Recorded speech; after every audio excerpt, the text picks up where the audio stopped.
You are comfortable right now in this moment, and that comfort is the most dangerous thing that could happen to you. I spent decades in the arena of real consequence, where a miscalculation meant not a failed quarter, but the end of everything you built. And I learned something that no one wants to hear. The moment you stop being willing to be uncomfortable is the moment your decline has already begun. Not tomorrow, now. Here's what I observe about your time. You have access to more tools, more information, more reach than any generation before you. And yet most of you are choosing less risk, less effort, less expectation of yourself. You call it balance. You call it sustainability. You call it self-care. And I do not dismiss rest. Rest is necessary. But I watch people use the language of wellness as a permission slip to coast, to accept mediocre output, to settle for standards that are merely respectable rather than uncommon. The tragedy is not that you lack opportunity.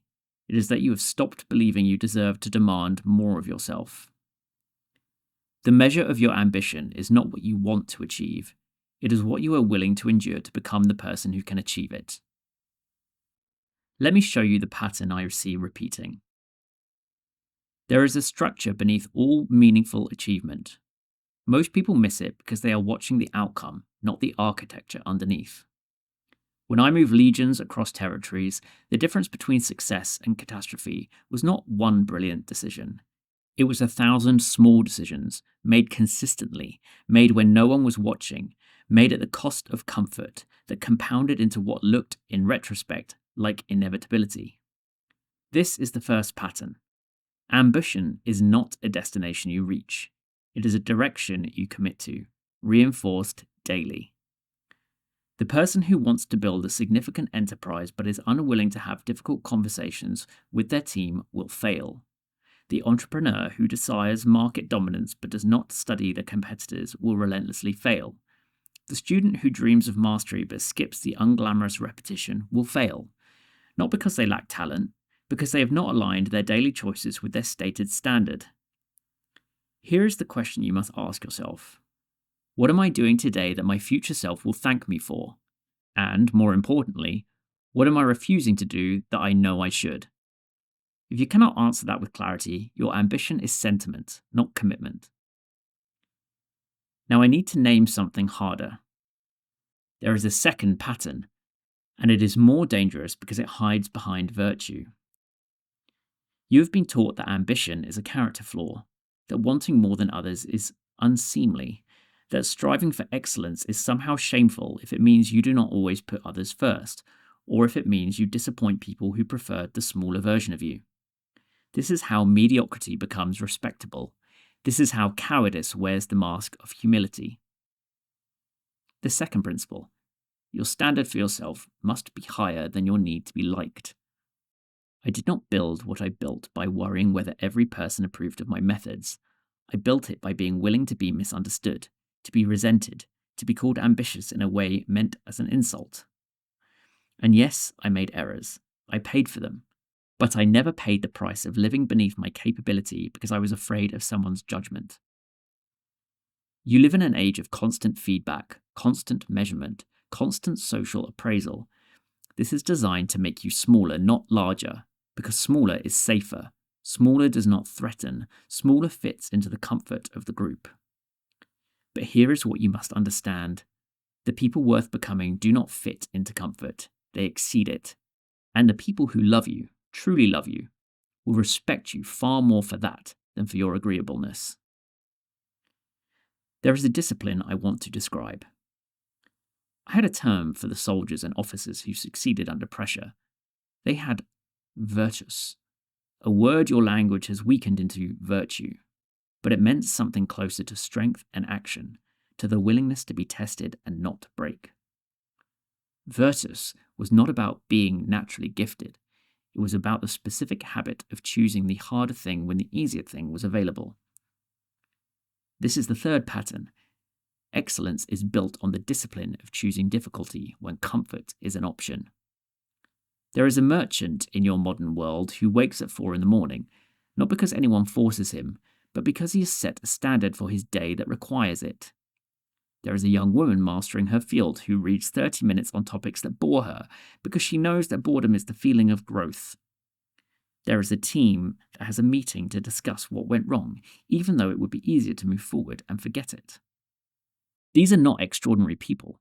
They are ordinary people with an uncommon willingness to be uncomfortable in service of something larger. The alternative, and I need you to hear this clearly, is the slow death of mediocrity. It is not painful. It is not dramatic. It is the accumulation of small compromises, each one justified, each one reasonable, each one adding up to a life that is far smaller than it could have been. You might say to me, but Caesar, this sounds exhausting. Yes, it is. Excellence is exhausting. And the question you must answer is simple. What else are you going to do with this time? Because the hours will pass away. The years will accumulate anyway. The only choice you have is whether you are building something with them or watching them disappear into comfort. I've seen men choose comfort with their 30s and spend their 60s wondering what might have been. I've seen women settle for good enough in their careers and spend their later years regretting the roads not taken. And the cruelest part is this. They still had the energy. They still had the capability. They simply decided they preferred the ease. Do not make that mistake. But I can hear another objection forming. You're thinking, what if I push this hard and I still fail? What if I set these standards and I do not meet them? Then you have failed at a higher level. You will have discovered more about what you are capable of. You will have learned things that no one who coasted ever learns. And most importantly, you will have lived a life of attempt rather than a life of regret. The person who sets an uncomfortable standard and falls short is not defeated. They are in motion, they are learning, they are building the habits and the resilience that make the next attempt more likely to succeed. The person who never sets the standard at all has already lost. They have simply chosen to lose slowly and to call it peace. The fourth pattern then is this. You are not measured by whether you achieve every goal you set. You are measured by whether you are willing to be measured at all. Let me describe what this looks like in practice. In my time, we had a training ground where soldiers would drill, not in battle, in drilling, repeatedly, endlessly, the same movements, the same formations, the same disciplines, until they became part of the body's memory. Most soldiers hated this. It was repetitive, it was uncomfortable, it was not real. But when battle came, when the stakes were genuine, when fear was present, when everything was at risk, the trained soldiers survived, and the untrained ones did not. The comfort they had rejected in training became, in that moment, the difference between life and death. Your life is not so different.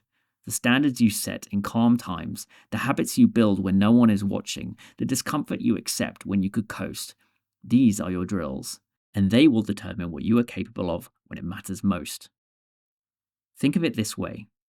Every choice you make when comfort is available is a vote for the person you are becoming. Vote for excellence enough times, and excellence becomes who you are.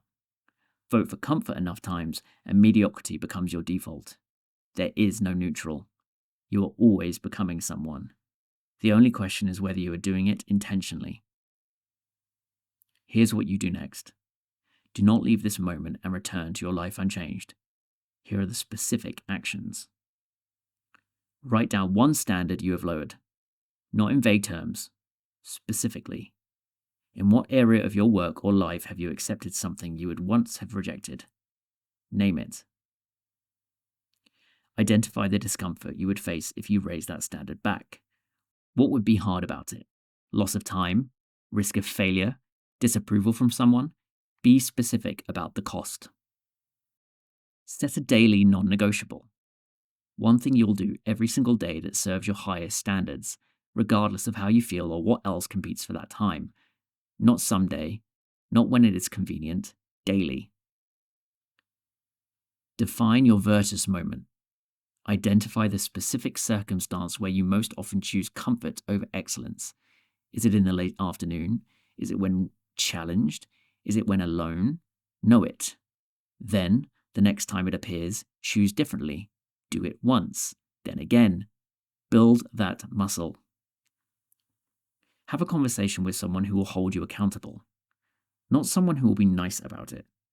Someone who will ask you regularly whether you are living to your standard and who will not let you redefine the standard down.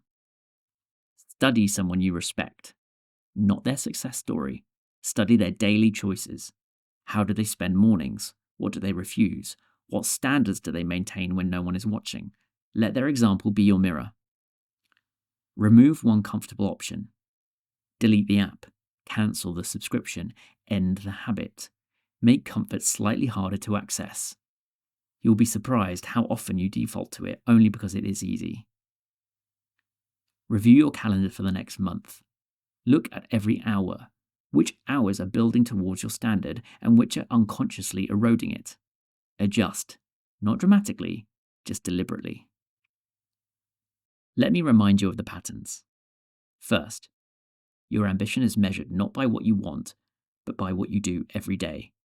Excellence is not something you achieve someday, it is something you build now. Second, your standard for yourself must be higher than your need to be liked. This is not cruelty, this is clarity, and the people worth keeping in your life will respect you for it. Third, excellence lives in the space where you choose the harder thing when the easier thing is available. That is where virtue is built. That is where you become uncommon. Fourth, you are not measured by perfection. You are measured by willingness, by whether you are in motion towards something larger or whether you have settled into stillness and called it peace. I did not build empires because I was born different. I did not accomplish what I accomplished because the path was easy. I built them because I was willing to be uncomfortable when comfort was available, because I set standards that others thought were impossible, because I failed repeatedly, and each failure taught me something that made the next attempt more likely to succeed. You have the same capacity. You have more tools, more information, more freedom than I ever had. The only question is whether you will use it.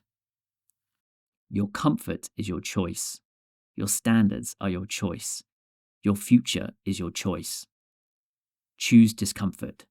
Choose excellence. Choose to become someone uncommon.